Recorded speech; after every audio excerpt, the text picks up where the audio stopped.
Welcome to Manifested Publishers. The other term I would want us to explain is binomial nomenclature, which is the foundation or the principle of classification.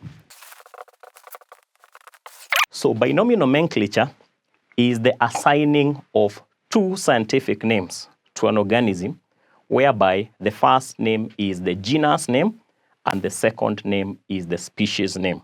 So binomial, bi means two. So there must be two names, and those two names must be scientific names.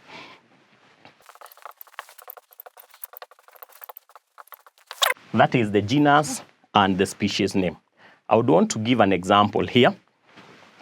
And I want to use an example of a very common plant, and that is maize. Maize is the common name. The scientific name for maize is Zea mays. So that scientific name has two names, whereby the first name is the genus name, the second name is the species name. Now, when you are writing that scientific name, there are some rules that we need to follow. And one of the rules is that the genus name or the first name must start with a capital letter, and all the other letters should be small.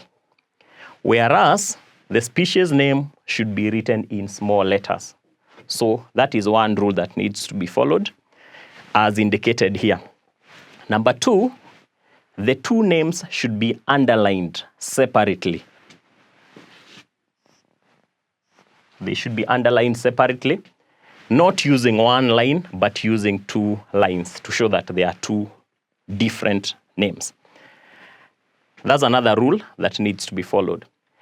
In case is a new name that has been discovered, sometimes it is accompanied with the name of the first person to assign that name. So that one only applies in some situations, but not in all situations. It only applies when it is a newly discovered name. But for our case here, it's not a newly discovered name. Welcome to Manifested Publishers.